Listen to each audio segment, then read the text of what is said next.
Tuesday, August 26, 2025. It is 9:30 a.m. This is a regular meeting of the Los Angeles Board of Police Commissioners. Madam Secretary, please call the roll. Good morning. Please let the record reflect Commissioners Suthers, Shields, Garcia, and Sanchez Gordon are present, and we have a quorum, Mr. President. Thank you. We welcome everyone attending this morning. The Police Commission is committed to ensuring equal access to its meetings. It is requested that individuals who require the services of a translator contact the Board Secretary no later than the day preceding the meeting. Whenever possible, a translator will be provided.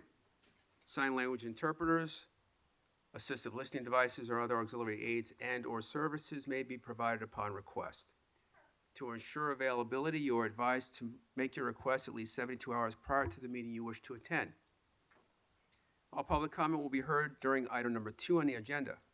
We'll dedicate a total of 45 minutes to public comment. Members of the public will have 1 minute per agenda item for a maximum of 2 minutes total. At the request of the speaker will be given 1 additional minute for general public comment for a maximum of 3 minutes total. Members of the public, if you choose to participate in public comment portion of the agenda, you can participate in this meeting in a number of ways outlined on the agenda. Members of the public participate in public comment are reminded that they can speak to any item on the agenda or a matter within the jurisdiction of the Board of Police Commissioners. Public comment is your opportunity to express your opinion and address the board. You are free to express your opinion on matters before the board and to generally express when you disagree with other opinions expressed. However, directing your comments to other individuals who have spoken or attacking others who have expressed their opinion shall be deemed off topic and your public comment period will be concluded. Message for those attending the meeting in person. These meetings are regular meetings between the board, the department, and key stakeholders. Meetings of the Board of Police Commissioners are open to the public. The state's Ralph M. Brown Act affords the public the opportunity to be present at the meetings, hear the presentations, and dialogue in real time, and provide feedback via the public comment period. During these meetings, there's a need for the board to carry out the public business expeditiously without delays or disruptions, so members of the audience shall not engage in any conduct which causes an actual disruption of the meeting. Those attending in person are reminded that disruptive behavior will be cause for removal. If you disrupt this meeting, you will be provided with only 1 warning to cease disruptive behavior. If you fail to cease such behavior, you will be removed from the meeting. All attendees must be seated. Failure to follow this rule will result in a warning and/or removal from the meeting. And unless something changes, we have some technical issues this morning and Zoom is not functioning. If Zoom does come up, we will let you know. This year, there's been an increase in officer-involved shootings as compared to recent years. So Chief McDonald, you've discussed this before the department, and that the department is looking into this increase, and I'm asking for a report that specifically addresses this issue. In particular, I'd like to know what's being done to evaluate the increase and what steps have been taken to address it. I'm aware that the annual use of force report is scheduled to come before us soon. However, this is a standalone report and will be heard separately. So I would like to have this report, the one I'm requesting, heard within the next month's time. And Mr. Sibley, can we ensure that this is scheduled for September, please? Yes, sir. Okay, thank you. Thank you. Additionally, I'd like to have the department provide written reports, which we will agendize for discussion in September. One of them will be updating the commission on both the alternatives to armed response, which has been presented several times over the last several years, and the ABLE program. Chief, I was pleased to see that there's both an official reorganization of the department and a 2025-26 strategic plan. So I'd like for both these items to be presented and discussed at our next commission meeting.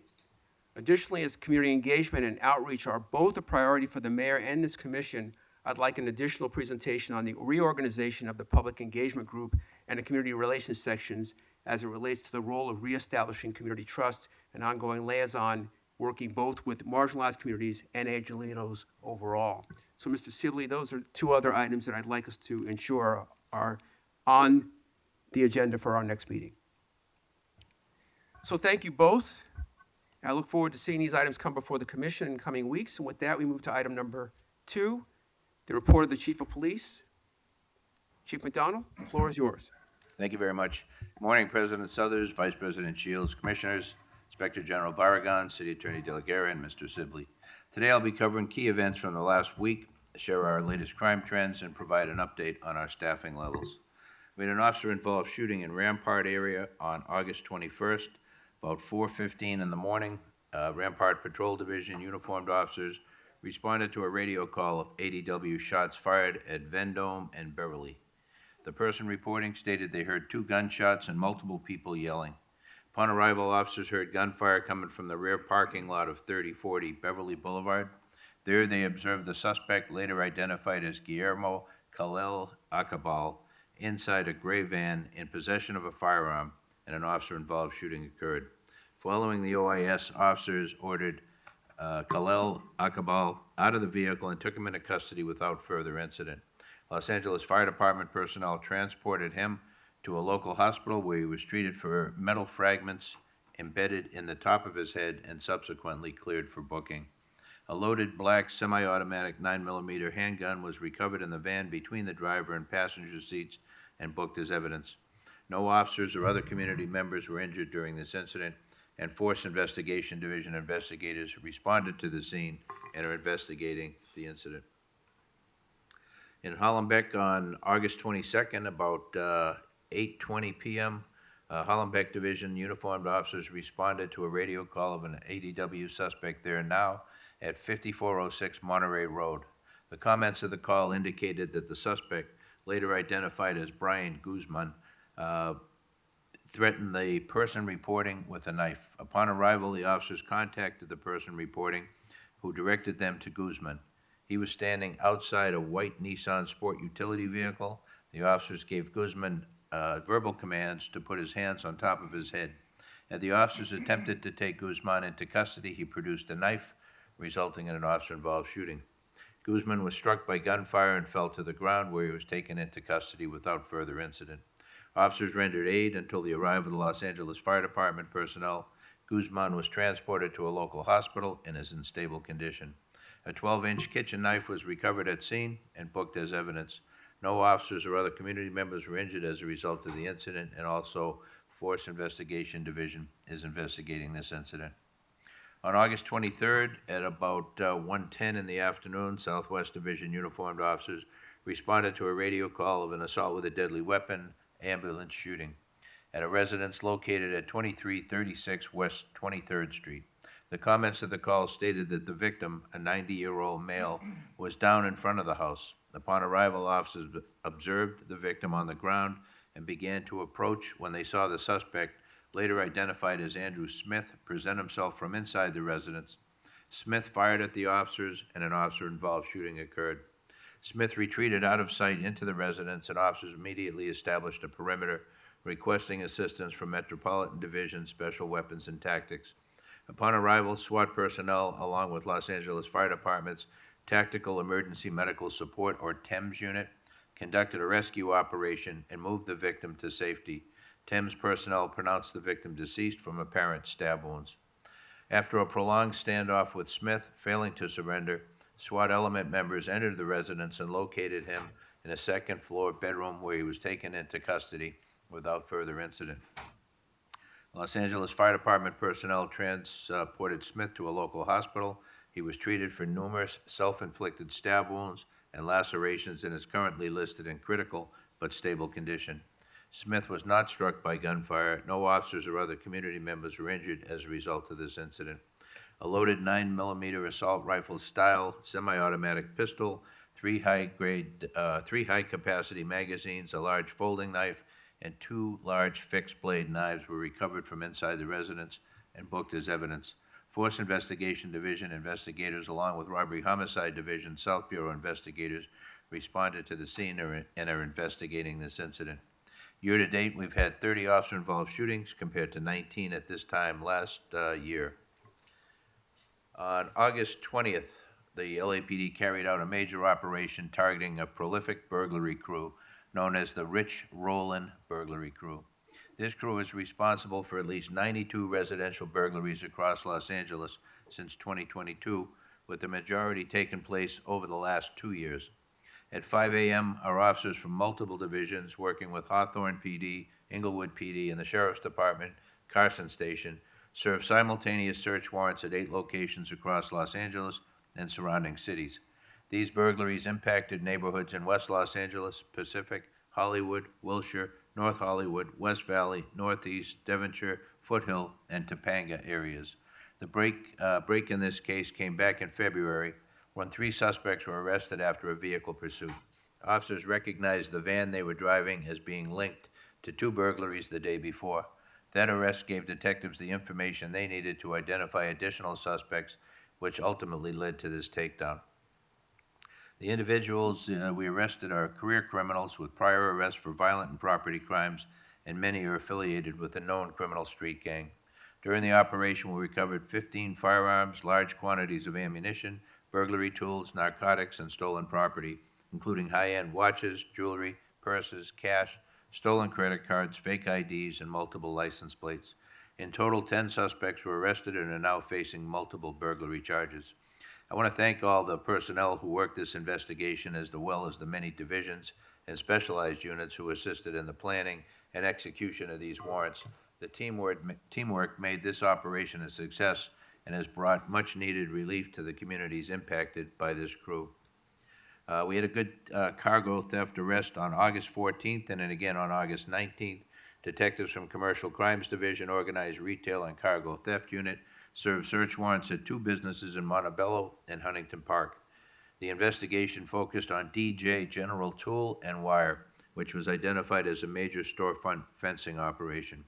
During the searches, detectives recovered an estimated $4.5 million worth of stolen property, including tools, appliances, e-bikes, and other merchandise taken from train and cargo shipments. Much of this property was being resold through the storefront as well as online platforms. The owner of the business was arrested and booked for receiving stolen property. Again, I want to acknowledge the outstanding work of our detectives and all those who supported the case. Cargo theft is not a victimless crime. It impacts retailers, distributors, and ultimately consumers through higher costs. This investigation remains ongoing as we work to identify others who may be involved. For the 4-week period from July 27th through August 23rd, compared to the prior 4-week period, combined person and property crimes were down nearly 11%. Persons crimes decreased by just over 8%, which included aggravated assaults and robberies, and property crimes fell by almost 12%, which include burglary and motor vehicle theft. Looking at homicides year-to-date, the city has seen a 27.9% decrease, which is 57 fewer murders compared to this time in 2024. As far as victims shot citywide year-to-date, we're down 9%, again in comparison to 2024. As far as personnel strength, our sworn personnel as of August 25th is 8,711. Our civilian personnel staffing is currently at 2,595, and we currently have 345 reserve officers. That concludes my report to the Commission this morning, Mr. President. Thank you. Thank you, Chief, and thank you for the information, the update on the August 20 arrest by the burglary crew, as well as the cargo arrest that occurred in August as well. It's a good work. I'll open the floor for comments or questions from other commissioners. I'll start with Commissioner Garcia. Good morning. Thank you, Chief. Morning.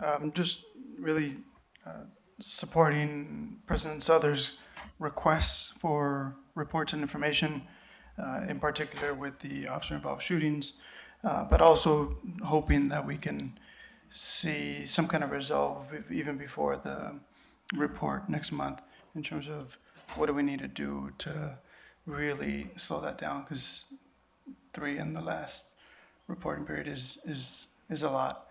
It's a lot. We won't see those for a while in commission, Right. but we definitely want to see some solution to that. Also, part of that is the less lethal implementation and use, and I know the Inspector General is working on an audit, and hopefully we can see some good data out of that audit to help us be able to use those tools more efficiently. Yeah, thank you. You know, I look at and the Commission looks extensively at each officer-involved shooting, each significant use of force. I think what we're seeing is an uptick on the willingness of criminals within the community to assault officers head-on, and officers then respond, with what they have to do to be able to control it. So when I look at this, I think we always want to say we want to reduce officer-involved shootings and use of force overall. But looking very closely at these, we've seen an uptick in the willingness to assault officers with firearms. Thank you. Thank you. Commissioner Sanchez Gordon. Good morning, everyone. I just want to echo what President Suthers said on his request, and also the second on Commissioner Garcia. So I'm looking forward to that, Chief, and thank you for your report. Thank you. Thank you. Commissioner Shields, Vice President Shields. Thank you. Thank you, Chief, for the report. It's commend the officers and everyone involved in identifying and arresting the robbery crew. 92 residential burglaries by one crew is a number of people in our community that have been victimized by this. So that's a great result. Have you, and I understand that this, district attorney is, very interested in pursuing those prosecutions. Have there been, are there opportunities are these people getting out on bail immediately and going out and continuing to victimize, or are these people actually being held, to your knowledge? The bail is significant, not to say they can't make bail. Most of them are career criminals with extensive rap sheets, so that'll impact their ability to be able to do that. I'm not familiar today where those individuals are, but I know that, if they're part of a bigger criminal enterprise, oftentimes we'll see them be able to come up with the bail money. Okay, wonderful. Thank you, Chief. And I think week on week, there's a tremendous effort on identifying and capturing individuals who are involved in these burglaries. I understand that this crew was not involved in the Encino burglaries, but hopefully the department is working diligently on identifying those as well. Yes, we are working very diligently on that. There's a number of different investigations going at any given time. We put a lot of time, energy, and effort and focus on the Encino areas, and we will continue to do so with both highly visible patrol, support from Air Support Division, Metropolitan Division, and then certainly increased patrol in the area when officers are available.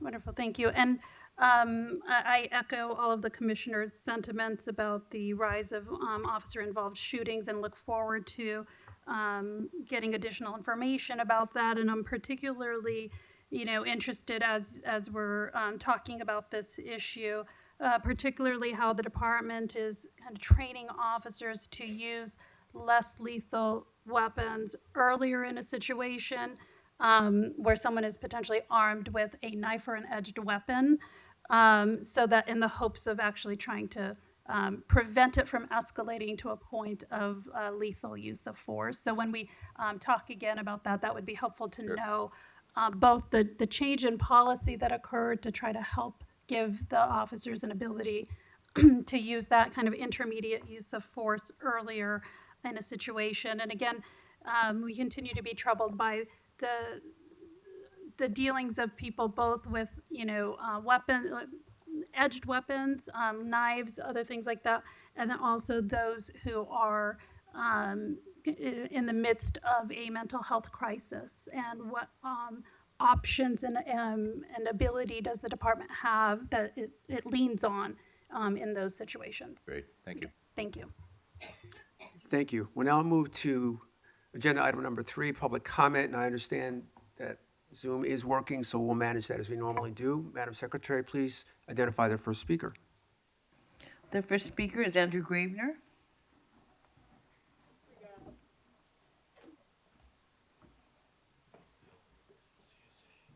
All right. So let's start off with the chief's report, which should be limited to a maximum of 3 minutes at every meeting.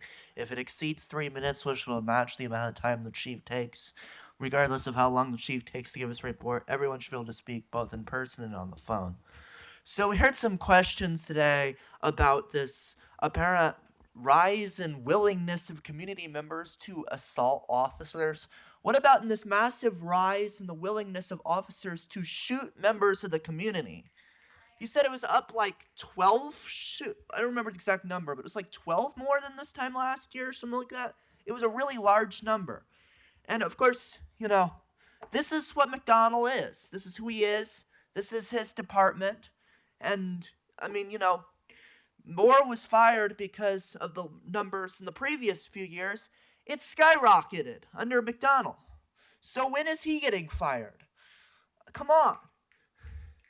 Okay, so we got the consent agenda. We have off-road vehicles. Youth going into the off-road vehicles? What? No on this weird thing. We have $21,000 for Metro Division training. No. We have $20,000 for Emergency Services Division training. Yeah, we know this is all going to emergencies for disasters. No, it isn't.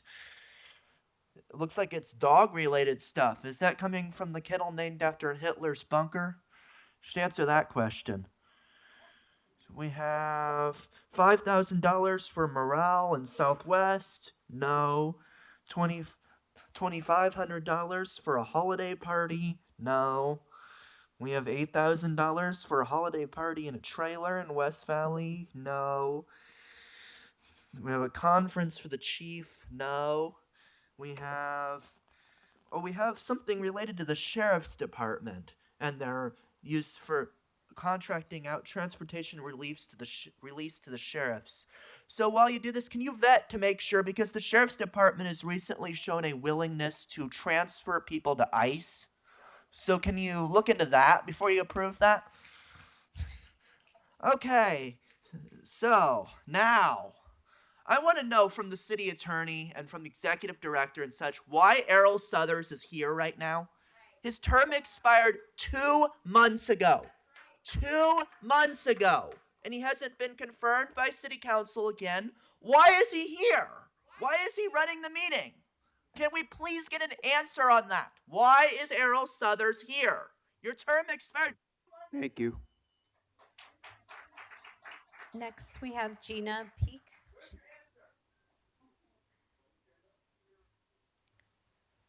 Gina, you're on. Can you hear me? Hi, yes. What items would you like to speak on? All of them. Okay, 3 minutes. So the Zoom started in the middle of the remarks being made. So I don't even know what was being asked to be agendized into the future, but I can only hope that it is a push for community meetings. This forum is not accessible to the public who would like to come and speak at it. We have told you this for years. I honestly feel like I'm in an episode of Groundhog Day.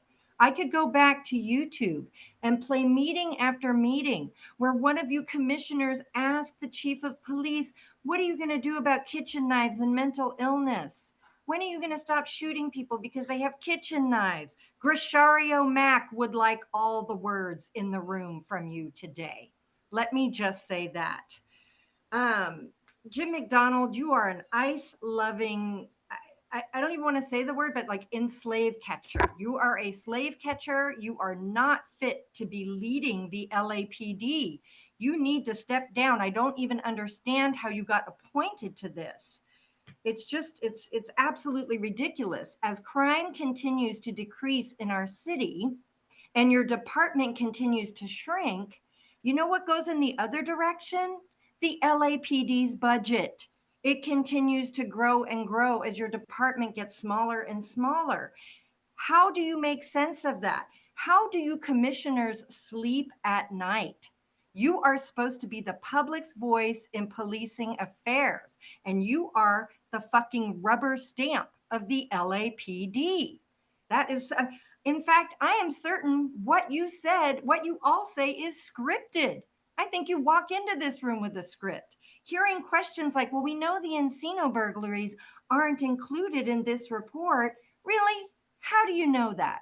Because you're reading from a goddamn script. You guys are derelict. In the words of my friend Michael Novick, you are derelict in your duties. You should all be ashamed to walk into this room every Tuesday morning knowing that the most murderous police department in our country is under your purview, and you do absolutely nothing but read from a script. Not only is the budget growing every year, the LAPD costs the city so much in lawsuits that we continue to remain in deficit. We are in budget deficit because of the department that you sit over. I would have to echo Andrew's question about Errol Southers. Like, it just shows the clown show that this body is, that you can come and go at your leisure just to make sure that your nonprofits are all enriched. I mean, there aren't enough hours in the day to talk about what a waste of time this body is and how terrible that is for our community. The next speaker, Amy's ex-husband.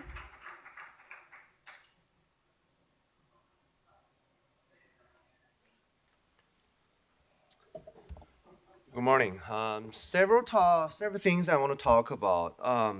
The other day I saw on the news that Glendale Department graduated 5 new officers, and then last Friday LAPD graduated 16 officers. Well, the problem is obvious. Glendale Police Department is 20 times smaller than the LAPD, but somehow LAPD is only able to graduate 16. Compared to Glendale graduate 5. That number should be multiplied by 20, not multiplied by 3 because of the size of these two departments. Number 2, I want to talk about the President Trump. Recently, President Trump said that DC cannot manage their crime. Chicago cannot manage with their crime, their violent protest. And then I believe that the same situation is in LA as well. When you have 5 times, 10 times more protesters on the street compared to your size, you only have like 8,000 officers, and then they are on the street. A lot of them are actually sitting on the street, inside of the office. They are not even on the street. So I mean, chief only using like just say 5,000 officers, you cannot deal with 30,000 protesters. I mean, I just don't know how are you able to deal with a protest that is 10 times of your size of the police department. And then continue. I want to talk about the crime issues, because my brother Jason Reedy told me that the crime is down. And then my brother Jason Reedy also told me the reason why crime is down is because the officer numbers are down. I remember last year President Southers requested a presentation to explain to the public that why that LAPD did not lower the standard. They actually raised the standard, and then that answers a lot of the community questions. So President Southers, I actually want to request a presentation. I want to request a presentation specifically analyzing what is the reason why the number of officer LAPD continue to go down, and then the crime is also going down. Because my brother Jason Reedy said, if there's no more LAPD department, that means there's no more crime. I disagree with that. But the problem is that we have to recognize the statistics and the data, especially if the data comes directly from the chief. So I really wish that we can gather some expert inside of this room, having a presentation to explain what is the rationale and the relationship between the lower number of officers leads to lower number of the crime. I really want to know, but I have no idea why that it is, even though I disagree with my brother Jason Reedy. Thank you. Next, we have Steve Riley.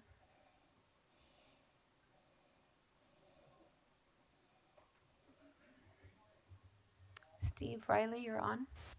Good morning. Thank you. Can you hear me? Hi, yes. What items would you like to speak on? Thank you. All items, please. Okay, 3 minutes.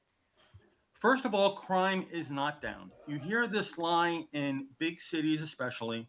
You hear it in New York, you hear it in Los Angeles. Reported crime may be down. Now, why is reported crime down? Because of response times and the public believing that it's futile to call the police. I know that I've talked to many members in the community in Los Angeles, and they tell me they've called the police. 90-minute response times, no response. There's something to that. So let's not buy into the lie that crime is down. Reported crime might be down. Believe your own eyes. Walk outside, see the lack of public order, walk down Broadway, walk down to wherever you want to walk down in downtown Los Angeles. Crime is not down. Now, speaking of crime numbers, looking at the crime stats, which finally have been posted on the lapdonline.org website, I can't make heads or tails out of them, quite frankly. We need raw numbers. Raw numbers. And if murder is down, what's the reason? Okay, is LAPD or any police department in big cities doing something about that? Who is doing something about crime? President Trump. Look at DC. Obviously you have too few numbers to really control the situation in the big cities. It's obvious. The feds have to do what they can do to help the locals, to help the cities. There's so much to talk about. A warning sign is, and it was referred to, only 16 graduates in the last academy class. That is a crisis and a warning sign. Something has to be done. Like I mentioned last week, there should be the establishment of a blue ribbon panel to look at the issues of recruiting, retention, and morale. A blue ribbon panel.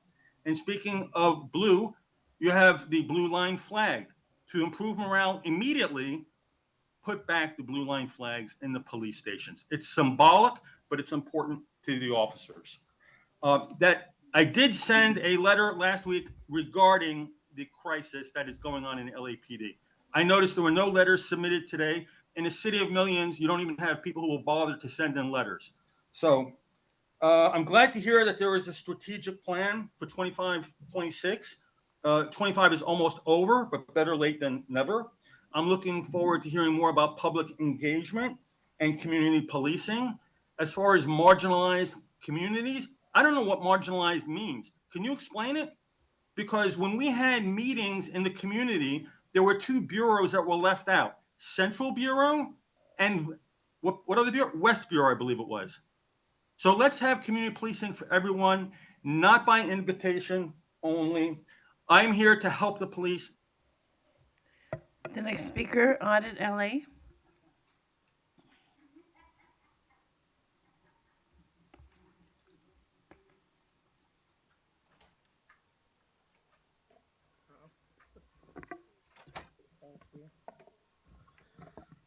Good morning, all. Items, please. Thank you.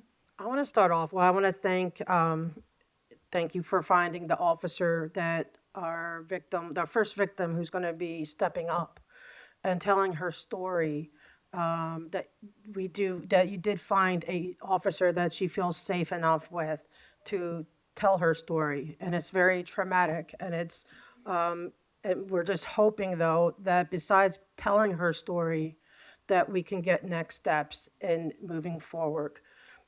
We know we're over, the zone because their fair gaming steps up when anything significant happens. And that is happening now. I won't get into too many details. But I just really can't make it clear enough that LAPD needs to separate itself from Scientology. I've had numerous officers, tell me, yeah, but, you have one of your protesters, that, commits crimes. Well, if somebody commits a crime, there's laws to deal with that, right? But in Scientology's case, they have so much influence over this city, over LAPD, that they don't just, get, regular, like how anyone else would have a crime adjudicated. No, they get stupid stuff like somebody accidentally knocking down a Christmas wreath that was ordered by the city to be removed. And that's a religious hate crime, looking at years. Okay, that would never happen anywhere else. And that actually got all the way, and it got wobbled up to felonies, like I said. Or like the planters that were there for a year that, okay, doing vandalism's not good. It shouldn't happen. Don't do it. but it's not a felony religious hate crime. If anything, maybe it's a crime of frustration because the city told them for 1 year for Scientology to take out those planters. They were interfering with the ADA community. Maybe it was an act of, like, at what point do you kind of do self-help? You know, that's not a religious hate crime. But the only reason it wobbled up to that is because of the influence of Scientology. They are on your CPABs. They shouldn't be. They have direct contact to higher ups on Saturday nights. That shouldn't be.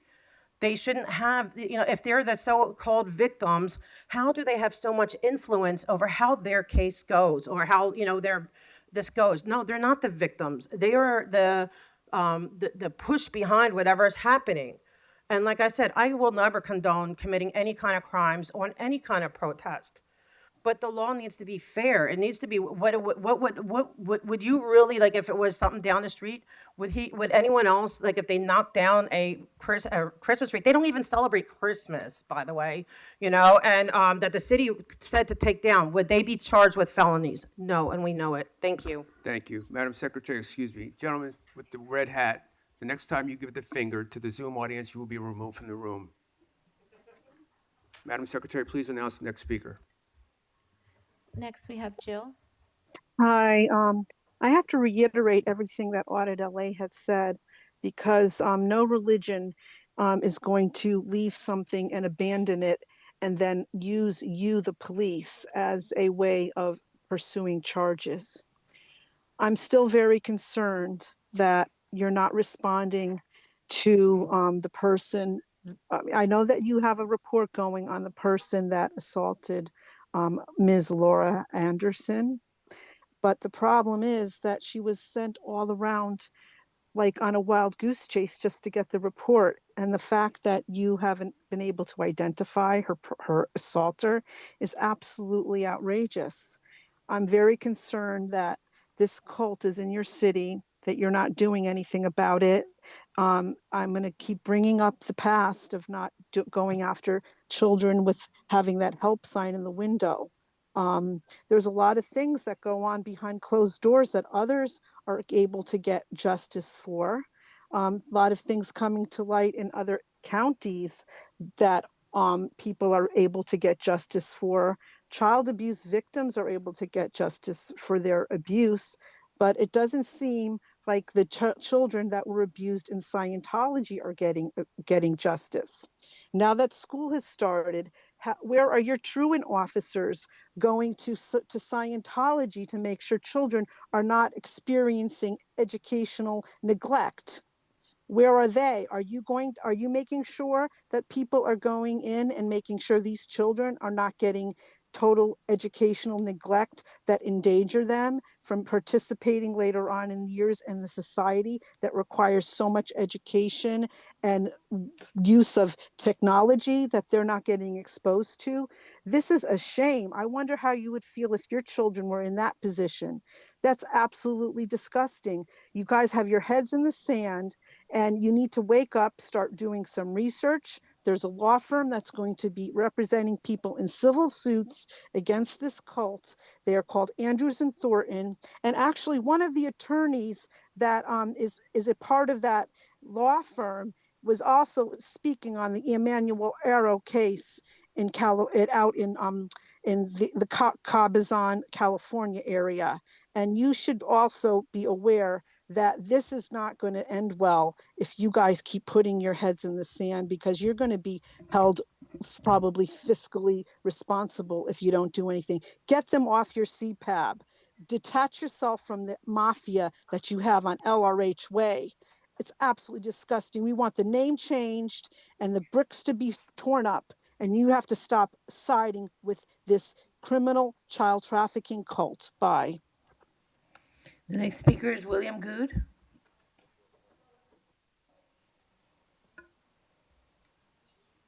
Good morning. So Jim McDonald's LAPD is hiding the identities of criminal cops, gang member cops. We had the Mission Division gang unit not so long ago. We had a dozen cops who were stalking victims, pulling them over, then robbing them, not reporting it. Gang stuff. Last October, I looked at the discipline report, and there was an obvious officer listed on there that was part of the gang unit, who is on a discipline report for pulling people over, not reporting it, doing illegal searches, seizing property. And so, I gotta tell you, it's hard to get personnel records of LAPD officers. California has some of the most strict rules with preventing us from getting that information. But thankfully, we have SB 1421, which says specific infractions leads to the LAPD and other departments having to turn over information, including illegal searches. So I filed a public request last December over that cop who was listed there, didn't give his name, but he was clearly part of the Mission Division gang unit. They had 45 days to turn over the documents. 9 months later, they haven't turned over a damn thing. Breaking the law. They're just breaking the law. So then I contacted Django a month ago almost, and he said he's going to work on it, and he's delayed and delayed and delayed until about 20 minutes ago when I was sitting right there, I got an email from him saying, hey, yeah, we're still working on it. Unfortunately, the LAPD doesn't have enough fucking staff to handle it. There's no exemption in the law for lack of staff. That's your problem. You guys get half of our budget. Figure it the fuck out. So Django, since you want to cover up for this criminal cop and other cops, there's nothing I can do against you. And there's not much I can do against you. I'm going to take it out on Rasha. Like I said, I bought all your fucking names. I bought RashaShields.com and RashaGurgishShields.com. This afternoon, I'm launching that fucking website. And we're going to have a discussion. I'm going to show the people how you don't do shit, Rasha. How you covered up and said nothing when the last chief sexually harassed women. We lost a $4 million lawsuit. It's actually $8 million now, after interest and having to pay $2 million in attorney's fees. You didn't say a fucking word. Instead, when Moore retired, he got fired. When he retired, you said he had an exemplary career. That's what you think? That's what you think when he was sitting there doing that against women? And the way that you said nothing as reporters were assaulted, and the way you said nothing as LAPD went out here and shot a ton of people up. The New York Times called them out. Why the fuck can't you? You're going to see, Rasha. Thank you. And then you're next, and then you're next. The next speaker is Big Amy.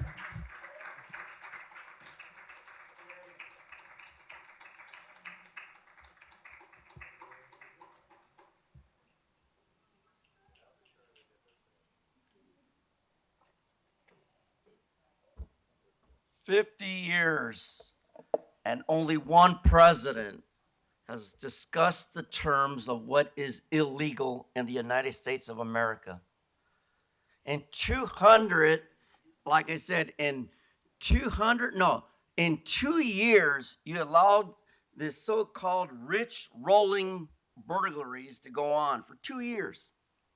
So where's your absent mind to who is taking care of Los Angeles and the state of California?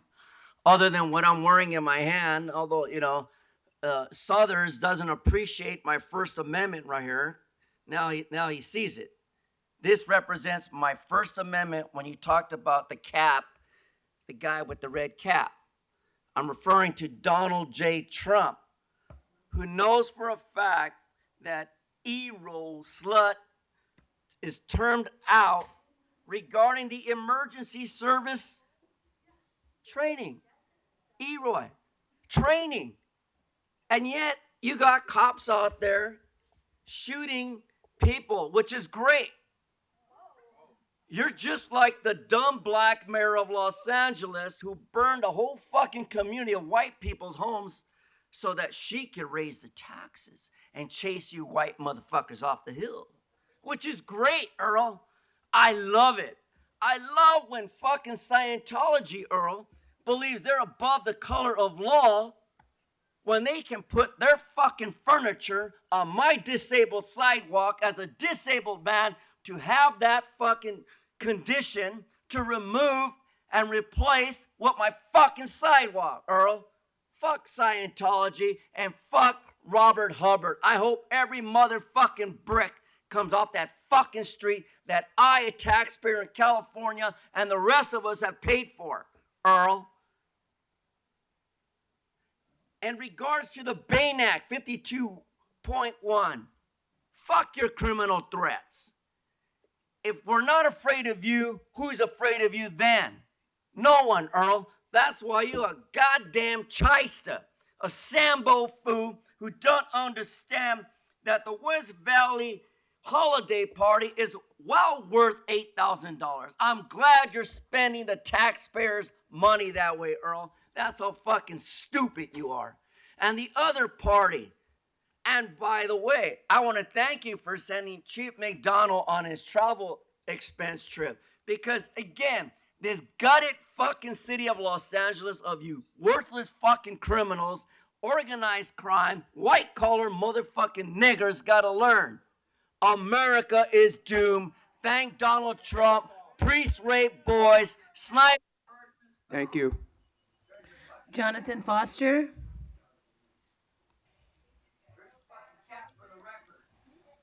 Officer, would you please remove that hat from the podium? Thank you. That cap is for the record. That cap, Earl, is for the record. Put it on the record, Earl. You are disrupting the meeting. This is your second meeting. This is your second warning. I'm ordering you out of the room.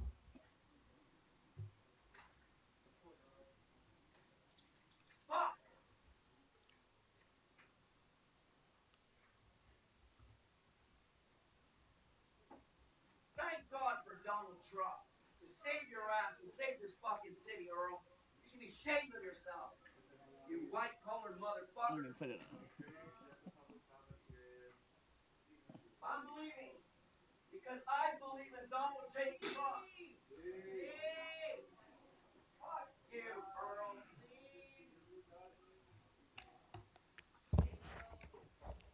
Hello, Jonathan Foster. I am not liked at all. Let's start with this one, though. Those evening commission meetings that they keep talking about, you know, I've been to 3 of them, and I noticed that there were more people that supported the LAPD at these meetings. Here we go. How about this? This was not a coincidence. It was retaliation. When I turned to Internal Affairs, I expected fairness. Instead, my complaints were dismissed, while those responsible were protected. That is exactly why employees remain silent. The fear of retaliation is real, and that silence protects. Sir, you can leave the room if you're done. That's Rasha retaliating against Jonathan. That's your first warning, and I'll ask you to leave. You're just such a big girl now, huh, Rasha? Oh, you kicked me out because you didn't like what I said. That you need a psychological evaluation, Which so is you true. kicked me out. Yeah. Boy, you're just all grown up now. Boy, you're just such a big girl now. Raja, inexplicably laughing along once. Sir, we will handle these. Oh, Rasha, it was so funny, boy. I tell you, it's so funny. Boy, you're such a loser. Barely 2 minutes. You know, you can lose your citizenship. You can be removed back to Egypt. And I've also noticed with where she's talking about a past employee being retaliated against. You're trying to hire people. Maybe that's part of the reason you can't hire anybody, because they know a lot of people in policing know that it's screwed up in here. And I've noticed that the police, all of it, right, is a public service that operates in secret. Right? So let me talk about the part that people don't like is the illegal aliens. There's a lot of hatred towards the LAPD by for the number of people that the LAPD has killed, but illegal aliens has killed way more people than the LAPD. It will never keep up. And no, they've killed over 6 million people, and the LAPD has not killed 6 million people. And this is all of this is alliance, alignment, allegiance. It's culpably involved, colluding and conspiring. Even the girl that went to Stanford and graduated, they're all aiding and abetting the deaths. You're all murderers. You're the same murderer as the LAPD. And when somebody was killed by an illegal alien, none of you spoke up. I don't care what side you're on. You're all murderers. You sit down. You're all murderers. You kill. Your voice kills. Your voice incites people to come here and then they died in the desert. You killed them. Your voice killed them. Your heart killed them. You're the murderers. You could never. Thank you. The next speaker is Akili.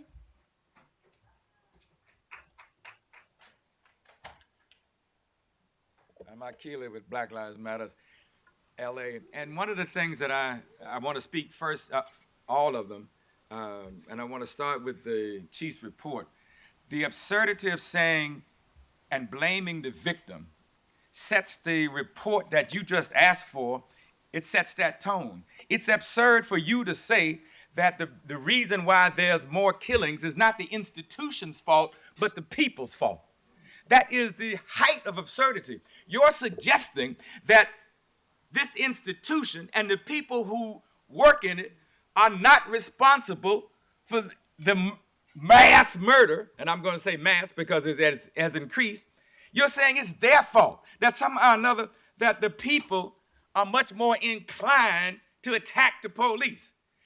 First of all, there's no evidence of that, and you shouldn't be saying it publicly, because what you're trying to do is shape the outcome of your report by implying that somehow or another you are justified in what you did. So setting that up to say somehow or another the people are more inclined to want to attack the police, that's absurd. No person in their right mind does that. I was arrested in this room and people said that somehow or another I wanted to assert myself. No, I wanted to live up to my rights, but I didn't want to attack police. Nobody does that in this room. So that's the first thing I want to talk about. And that you all should not accept a report based upon that premise. That is their fault. Blaming the victim. Look at the institution first. Look at the people who are the police first. Secondly, I want to talk about the fact that there's $56 million that has been paid out in claims by the LAPD. It is contributing mightily to the city budget crisis.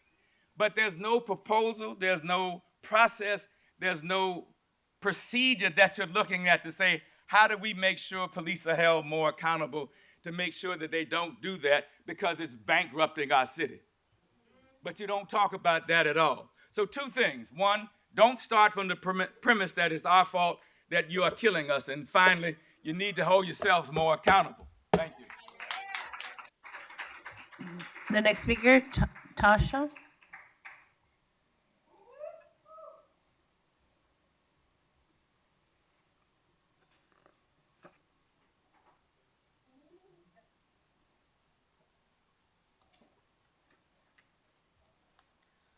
Hello. So I want to address all topics, but first I just want to say that why do police officers carry guns in the first place? If they're supposed to be peace officers, there should be only a special force of officers who have guns. People, the first responder cops should not have guns. Then people wouldn't have guns. Most of the time people have guns because they're afraid of the cops and them shooting them. Like, gun violence is what kills people. And if you guys are walking around carrying guns all day, what are we supposed to do? How are we going to protect ourselves from you guys when you guys go off the handle, when you guys have a mental health disorder, or you guys have emotional breakdowns? Because if you're human, then you're going to have those things. You're not perfect.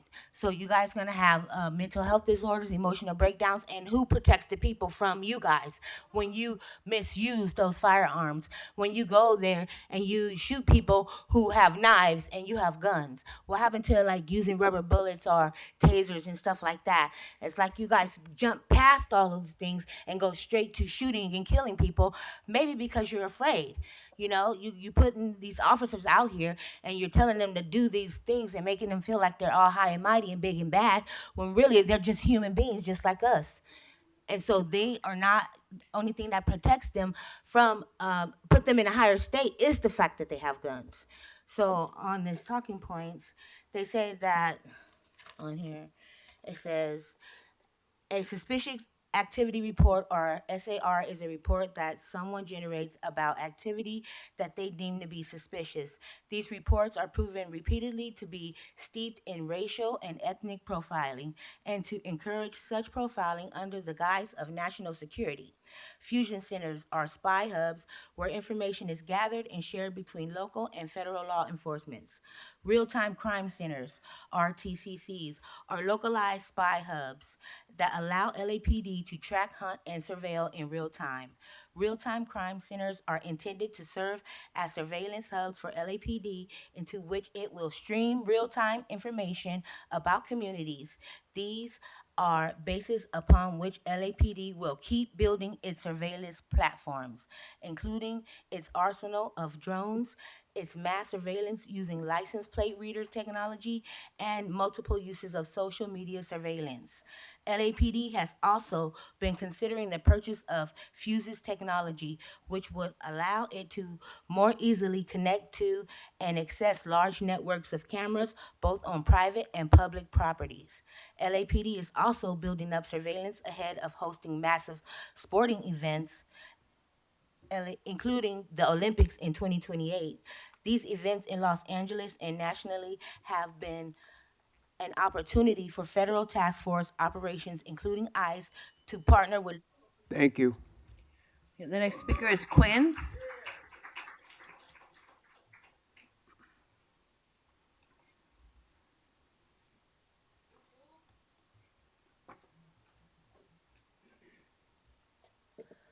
If there's one thing you little fucks like to do, it's watch. Fabian, you said, quote, "The commission looks extensively at each officer-involved shooting and use of force," unquote. That's a great way to describe it. You all love to look. You love to look at the officer-involved shootings from the fucking peanut gallery. To look, you relish at looking, and you have a little popcorn maybe, and you look really extensively. You know what you don't do? What you don't do is fucking stop your piglets from shooting people. You told us that because you said, "I like to look." And you're troubled of the dealings of people with weapons, Rasha. But you're definitely not troubled of the dealings of pigs with weapons because you look extensively and you love looking. In the midst of a mental health crisis, what do you lean on during someone's mental health crisis? What tactics, you would ask? You've told us time and again, as long as the person isn't a boy in blue, your tactic is to shoot them. You shot Linda Becerra Moran while she was experiencing a mental health crisis. She was being human trafficked, and she called you. And she held a sharp blade to her throat because she was experiencing suicidal ideation, experiencing a mental health crisis, and you shot her. You shot Yang Yang. That is the tactic you lean on while people experience a mental health crisis. And we all know that you watched their body cam video footage because you sat in this room and you said, "Yeah, you know, we watched the body cam footage of Linda Becerra Moran's death."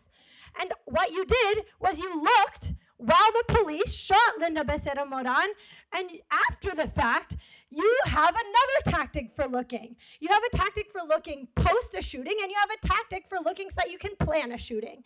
With real-time crime centers, where you watch in real fucking time. You look, you surveil, you observe in real time, and you freaks don't even need to wait until after someone has been shot to watch. You can watch while it happens. In fact, a few months ago, you got money for an ice machine. I wouldn't be surprised if next month or in the near future, you get money for a fucking popcorn machine, so that in the Central Division and Hollywood Division and in Van Nuys Division, where you have real-time crime centers, you can eat fucking popcorn while you watch your pigs shoot people.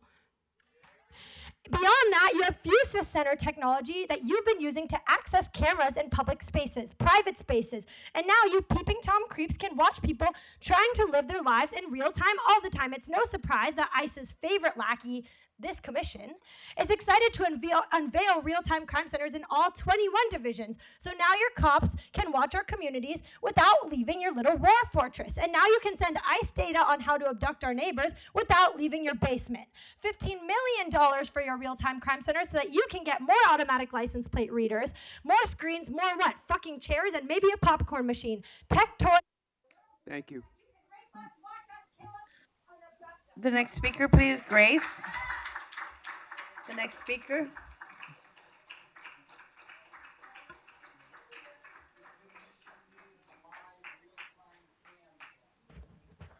Here we go again, another Tuesday where this board pretends to be guardians of safety while in reality you're just managers of violence. You hide behind polite language and donations, but what's on this agenda is nothing but an investment in policing's future at the expense of ours. $16,000 for a motorcycle program for so-called at-risk youth. Let's call it what it is, you're grooming children.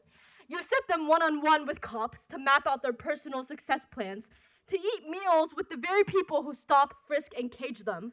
You're not building trust, you're teaching children to police themselves, to accept surveillance as mentorship, to measure their goals through the eyes of the state. This is not care, this is coercion. This is how you cut off the next generation of resistance before it even begins. And then $5,000 for youth luncheons and field trips. Do you all even hear yourselves? Do you really want us to believe that a couple of sandwiches and basketball games erase decades of harassment, brutality, and murder? This is not community trust, this is propaganda. You're manufacturing loyalty, embedding officers into the daily lives of Black, brown, and working class families so the next generation grows up seeing cops as authority, as inevitable, even as benevolent. And let me be clear, this $21,000 is not charity, it's not investment, it's a bribe. It's a price you put on the lives and imaginations of our youth, and every single one of you sitting on this commission is complicit in that theft. Meanwhile, while you dangle these crumbs, you're building an entire spy network across the city. 21 real-time crime centers. You call them crime prevention hubs, but let's be honest, they're spy centers. They're rooms full of screens where you watch and hunt our communities in real time, pulling in data from cameras, drones, license plate readers, and social media, and you don't just keep it for yourselves, you pipeline that data to ICE, to DHS, to the FBI, to CBP. You're not keeping people safe, you're feeding people to the carceral machine. Surveillance has been here for decades and has never stopped violence. What it has done is target organizers, immigrants, protesters, and every single Black and brown person who dares to live freely in this city. That is what you're funding. That is what you're rubber stamping today. So let's stop pretending. These are not community programs. These are not safety measures. These are investments in counterinsurgency, plain and simple. You're building a future where children are taught to obey police before they can even imagine a world without them. You're building a city where every breath we take is tracked, monitored, and punished. We know you won't be, but you should all feel ashamed.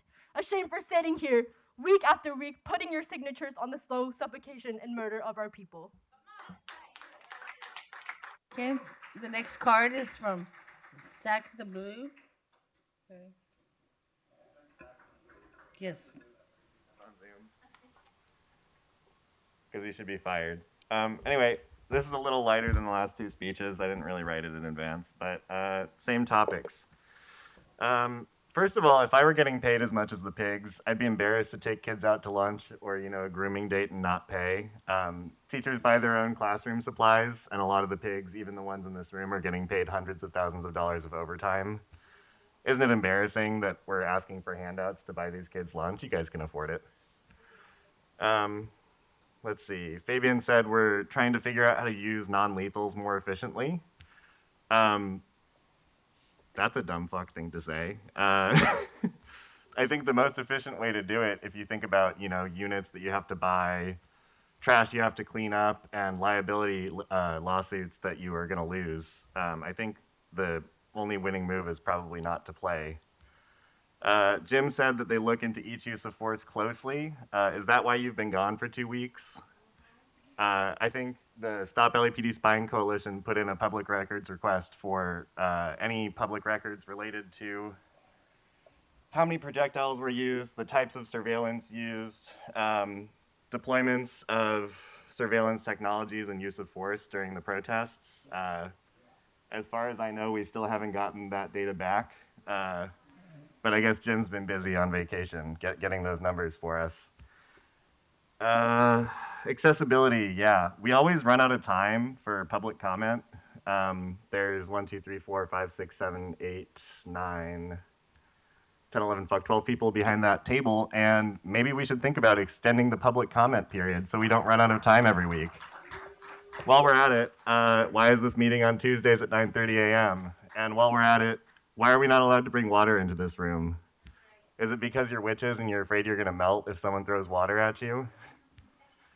We've all seen The Wizard of Oz, but you don't have to live in fear. What else do we have? People are increasingly uncovering for themselves the presence of a violent racist gang in Los Angeles. If we broke into one of their many hotbeds of crime across the city, I wonder what sort of loot we'd find, paid for by taxpayer dollars. Let's see, guns, armored vehicles. What did you say the bank robbers had? All those things? You'd find those things in these buildings. I think that the LAPD is a violent crime organization. They're barely organized, but they are well funded and well armed. Hopefully this commission will start looking into that, because I think probably they've killed a lot more people than those alleged bank robbers or whoever they were. Anyway, fuck 12, free Palestine. Hamid Khan.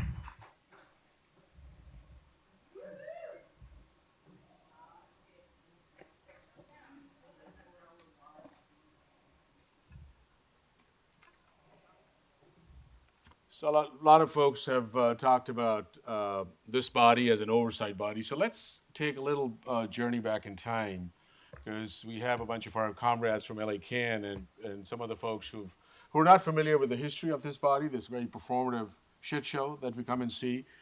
So the Police Commission has been around since 1926. So this is a civilian oversight body that was established just about almost 100 years ago. So you would think that a civilian oversight body would act in a way to monitor the activities and just lead to lesser harm on the community and eliminate harm. But it's interesting that anytime some shit happens, there's always an outside body that comes in and investigates. Watch uprisings, watch riots. It was the McCone Commission that had to be brought in, former CIA chief, and established an independent commission. What the heck were these folks doing? Rodney King, it was a Christopher Commission, the William Webster Commission, independent bodies coming in. What were these fools doing over here, right? Rampart scandal, torture, murder, planting evidence. Where was the Police Commission at all this time? Let's fast forward, 2007, May Day, when people were shot with rubber bullets and massive police violence. Where was the Police Commission? Let's look at all the killings that have been going on and all the uprisings that have been going on. Let's look at George Floyd. 3 different independent bodies. So in essence, when somebody says this is a rubber stamp body, we have to believe that. It is a rubber stamp body, because this is a pass-through body just to give funding. Over the last 15 years, LAPD's budget has gone up by 60%. It's almost $3.7, $3.8 billion, and we're not even counting federal grants, state grants, donations, this shit, that shit, all the surplus equipment to 1033 programs and everything else. So you have to wonder that what are these people doing? Last thing we want to talk about, an example, the Real-Time Crime Center that everybody's talking about. Since 2023, there's a massive expansion of surveillance, spying, and infiltration. All 21 divisions are going to have these centers, almost as big as the stream, circled by TV screens and everything else, with all these feeds coming in from cameras, about 10 or 20,000 cameras, which include cameras from churches, from schools, from businesses, from retail merchants, everything else. All your license plate readers. Over 1 billion feed that they had of license plate hits just in 2024. Your social media surveillance, who you know, who you talk to, where you go, where you eat, which restaurants you like, everything is being. So that's what they have been leading towards, this massive dragnet surveillance, and that's our fight. That's our fight, people, that we got to shut this shit down. Thank you.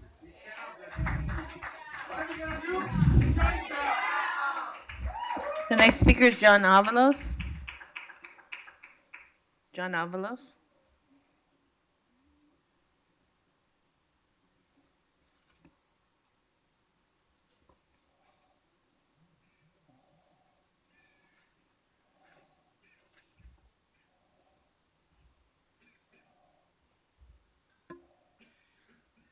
Hi, John Avalos. Nice to see you all again. Good to see you all, everybody. The parking lot where we get to pay $5, that was closed again today. One lady last week was very upset about that, and it's closed again today. So I had to pay, guess how much? $12. Okay, good to see you. I have many issues that I've been working on, you all remember. I asked about the arrestees, those who were arrested alongside the ICE agents arresting the undocumented. There was LAPD arresting protesters, and there's some that are still being talked about by the DA, the district attorney. Oh yeah, I'm gonna get these people. Who are they? Where's the list? Have you all found the list of who they are?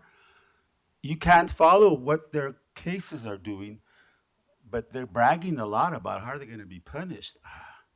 So I'm very scared for those people. Imagine, you all, especially the sheriffs, know how to ruin innocent people's lives. The No Kings March. La Señora Gordon, Sanchez Gordon, I'm sorry. The No Kings March.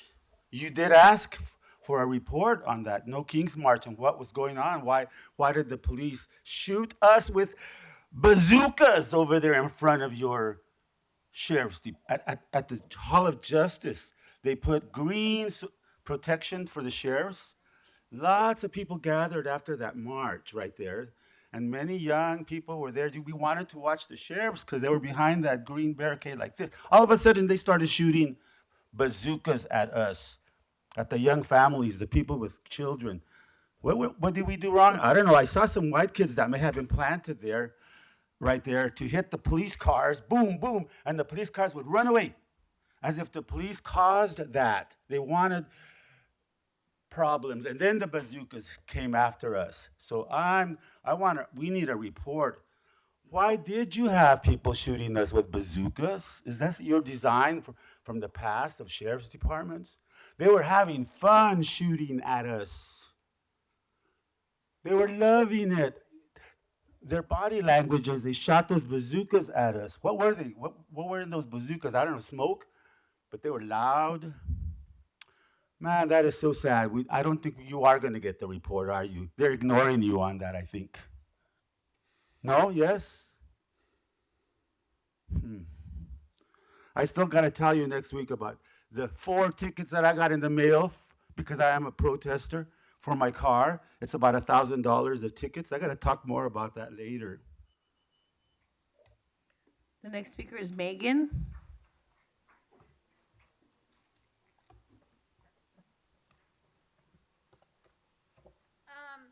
I'm old enough to remember when Errol started his term as president by making this really self-aggrandizing announcement that y'all would be holding quarterly community meetings held in the evening around different parts of LA to make them more accessible.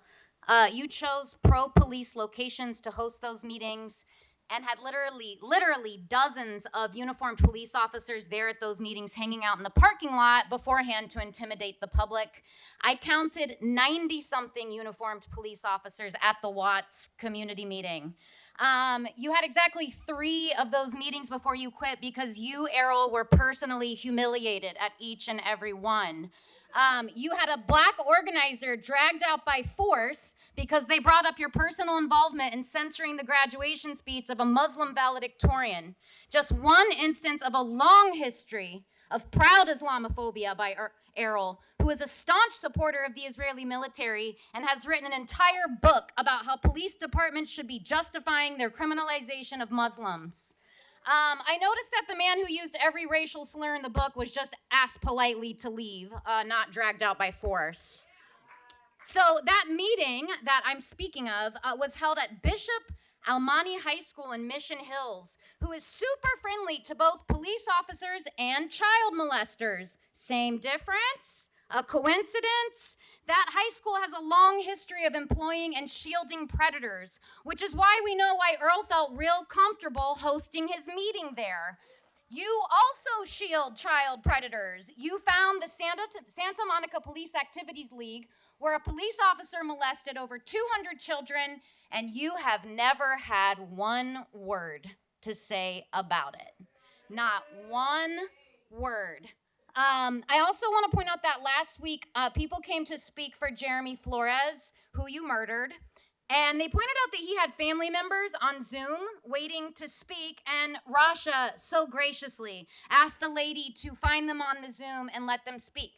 Is there a cap to Zoom speakers now? Why weren't we told about that? Why do you have Zoom callers on hold that we had to shame you into letting speak?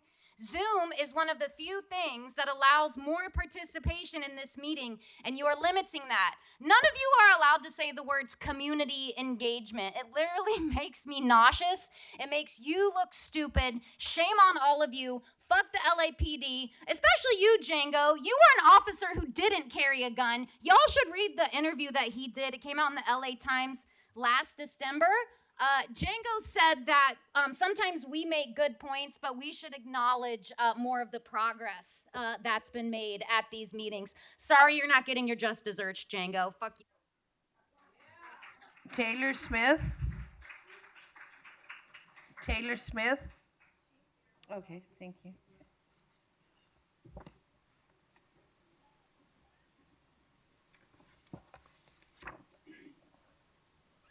Sorry about that. That's a long commute. Can you hear me all right? Okay, hi, hello. Jim, it's good to see you. We missed you the last 3 weeks. So I'm a protester. I've been out there fighting ICE since June and have a lot to say, especially since Jim is here. Are you aware that there's a 24-hour, 24/7 protest at 535 North Alameda Street? Are you aware of that? Because your police officers, they show up almost every day. They're obsessed with us. 20, 30, 50 squad cars, bikes. They shut down the street for hours. One Tuesday, they caught wind of a march joining our 24/7 protest. And they shut down the street, 50 plus squad cars, bikes, horses. This was at 2:30 p.m., thank you. And they didn't leave until 12:05 a.m. They were there all day. And we asked them, why are you here?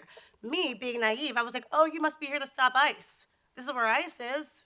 We see all the shady shit, the cars going in and out, unmarked vehicles, masked men, people in chains. Are you guys here for that? Nope. They were just here for the protesters. Why is that?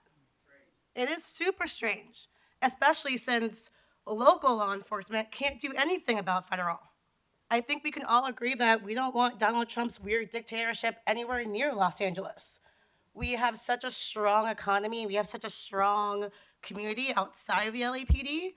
We have a strong community, and we don't want Trump or ICE anywhere near it. So we are being brave, and we are standing up, and we are fighting back. Why is it that LAPD is constantly in the way? They're not helping. Even at ICE raids, they're arresting protesters. They're not helping. They're not checking warrants. They're not checking badges. It's weird.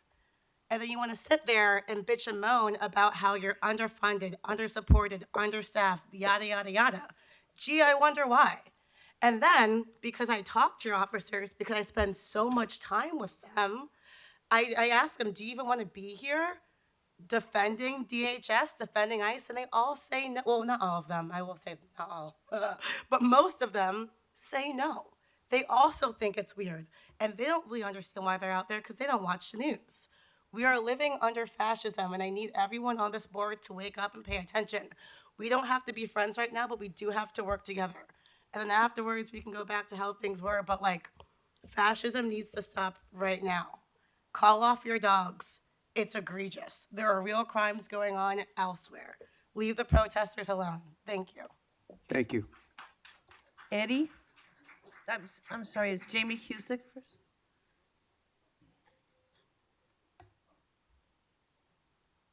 Eddie, you're after her. For the last 2 nights, pigs have been swarming all over Stanford Avenue, Town Avenue, Agatha Street, and other streets in Skid Row, all night, doing constant stop and frisks. They've been heaving people up left and right, supposedly looking for guns. I would facetiously ask the question, why do you just happen to be looking in Skid Row? Why not Century City, for example? But of course, we know why you fuckers were in Skid Row. We know that LAPD has arbitrarily decided to claim that crime is going up so you can increase your budget again. And therefore, you need those precious arrest statistics, and you know that you can get them from the people who you have driven into a state of ultimate vulnerability. It is impossible to imagine LAPD trying to get their arrest stats from stop and frisk of businessmen in Century City because you know that those rich white people have the resources to lawyer up and prove that their arrest was unlawful.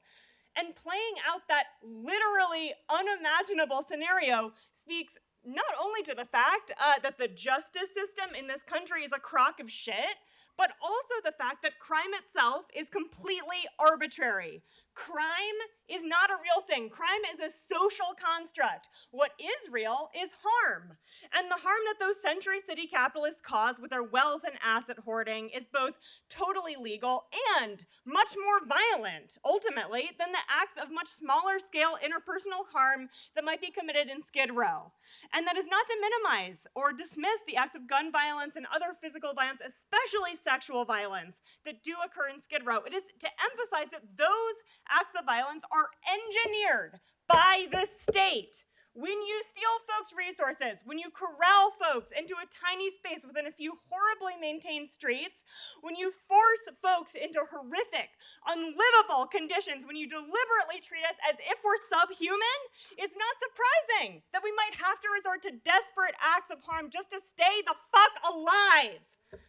And more importantly, policing those acts of harm do not protect the people they might be committed against. And you know that. You're not trying to protect and serve the folks in Skid Row. You're trying to incarcerate and terrorize them.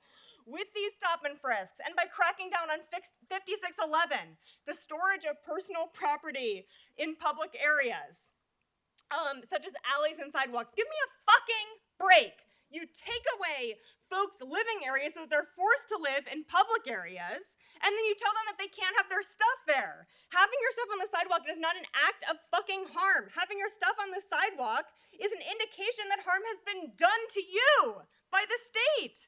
We see you with this stop and frisk bullshit and this 5611 bullshit. We know what you're up to. If you think you can just quietly get away with ramping up the targeted terrorization of our community members, Thank you. Thank you. Your public comment has ended. Step away from the podium.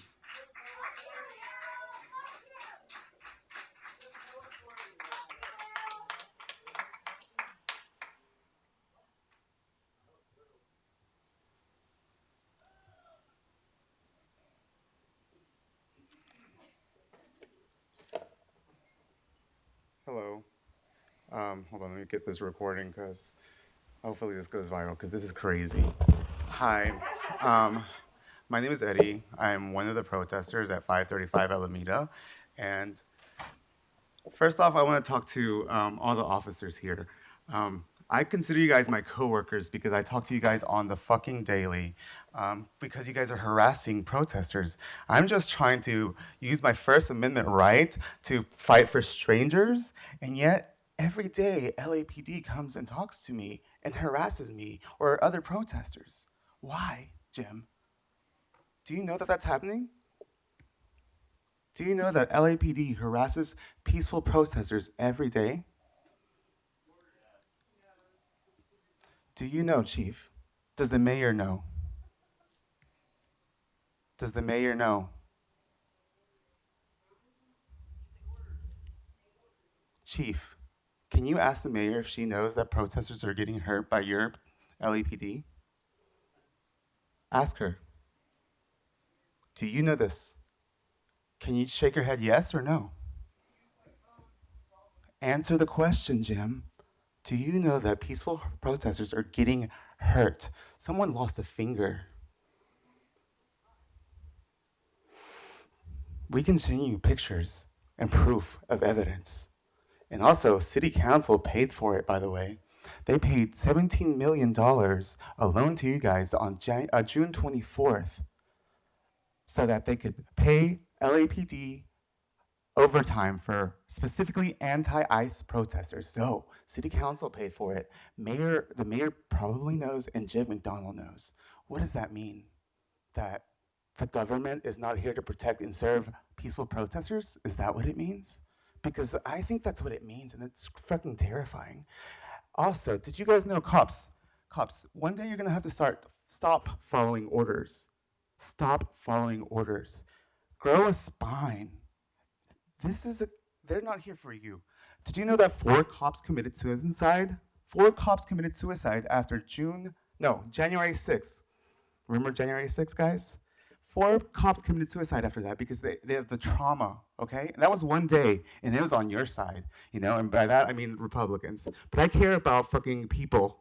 I care about humans. Your conscience is always gonna be with you, officers. You're gonna start hurting people that look like you. You're gonna imprison people that look like your mother, like your sister, like your brother. People that have the same skin color as you, that have the same last name. That's who you're gonna have to fucking arrest. You don't have to follow these orders. These men are spineless, and they're using you as pawns. Don't be used by these people. This is not a right or left. It's rich versus poor. Thank you. That was the last speaker, Mr. President.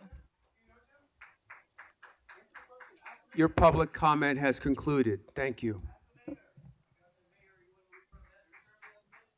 That is the last speaker, Mr. President. Thank you, Madam Secretary. That will be the end of public comment. We will take a 10-minute recess to go to consent agenda.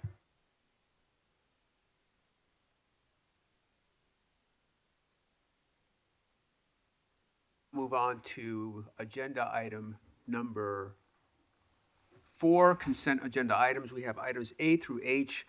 I'm going to do 2 things. One, I'm going to pull H because it is relative to the verbal presentation on jail transportation services, so we'll hold that until we've had the presentation. Are there any comments or questions or items that should be pulled for items A through G? Vice President Shields? No? Commissioner Garcia? None. Thank you, sir. Commissioner Sanchez-Gordon? None. Thank you very much. Having heard that, I move that we adopt the recommendation for board action for consent agenda items A through G. Is there a second? A second. Moved and seconded. All in favor, say aye. Aye. Motion carries. Thank you very much. We'll now go on and move to regular agenda item, the verbal presentation on jail transportation services update. We'll take that before we vote on agenda item 4H, which is also related to this matter. Morning, Captain.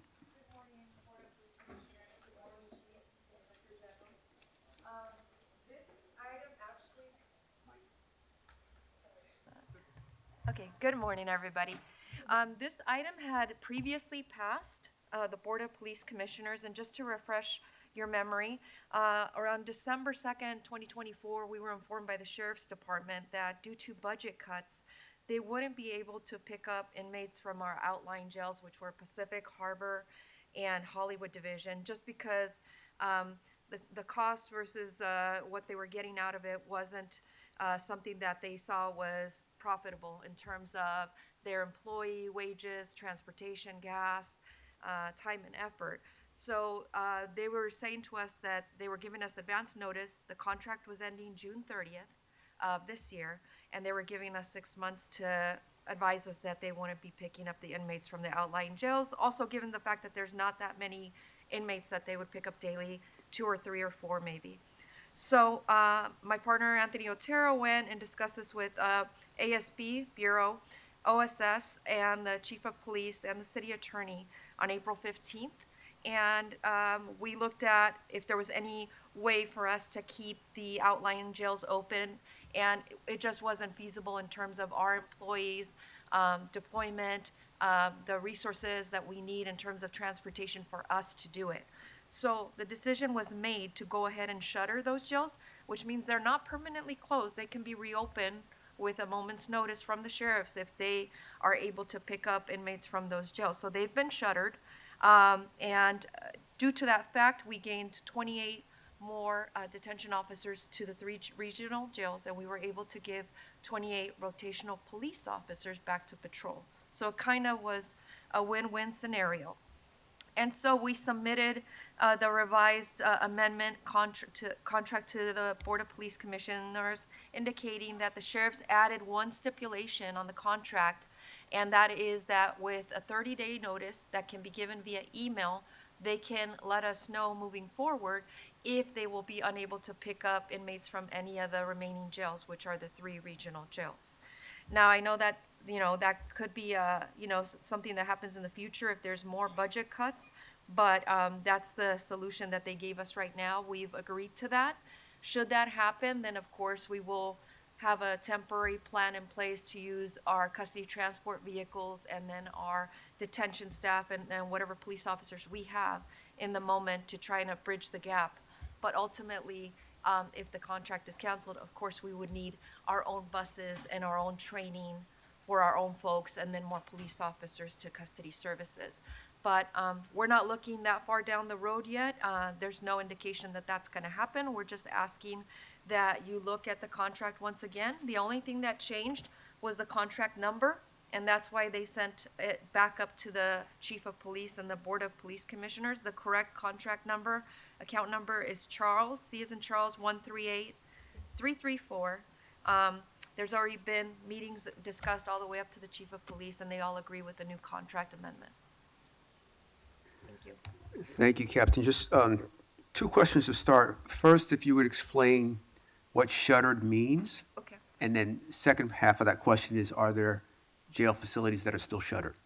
Okay, so shuttered, yes, the end of June is where we shuttered Pacific, Harbor Division, and Hollywood. Shuttered means that under the state of California, we're not saying it's permanently closed. If we're saying it's permanently closed, then if the sheriffs were to contact us again and say, now we have the availability to come to those jails, we would have to go through all the inspections, licensing, permits, rules and regulations attached to that.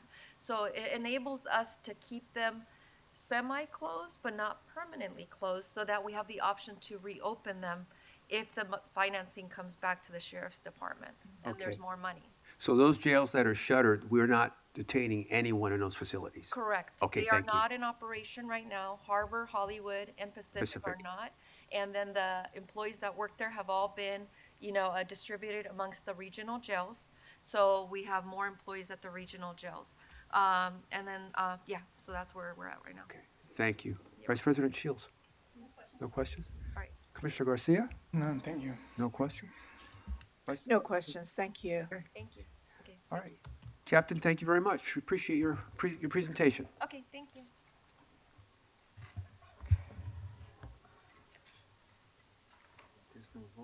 Okay, so we will return to agenda, consent agenda item 4.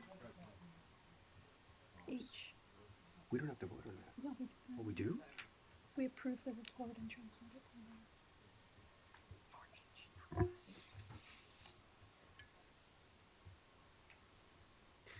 H, right, but we don't have to vote on this. Okay, yeah.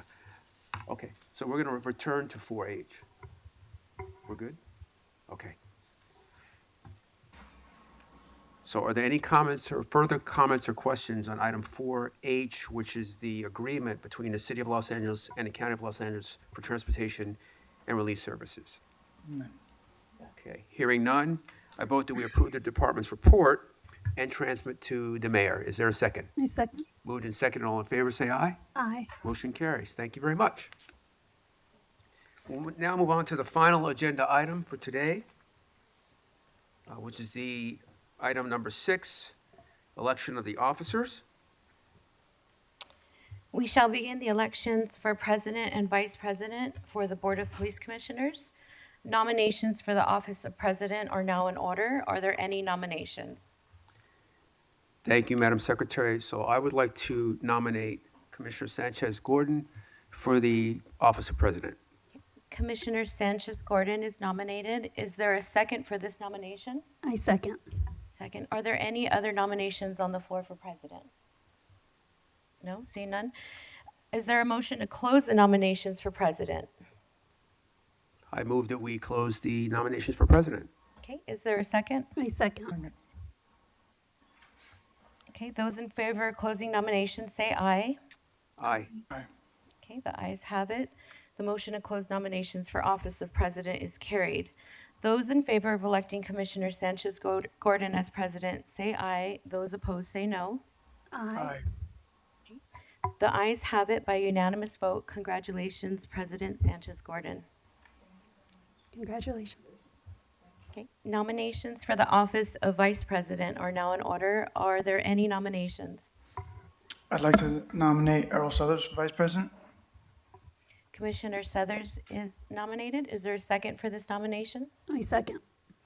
Are there any other nominations for Vice President? Is there a motion to close the nomination for Vice President? I move that we close. Is there a second? Second. Okay, all in favor of closing nominations, say aye. Aye. Okay, the ayes have it by unanimous vote, and the motion to close nominations for the office of Vice President is carried.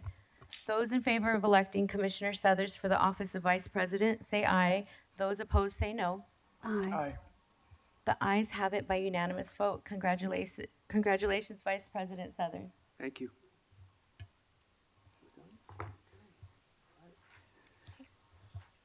If there's no other business, I will move to adjourn today's meeting for the last time as president. Is there a second? Second. Moved and seconded. All in favor, say aye. Aye. Motion carries. Meeting is adjourned. Okay.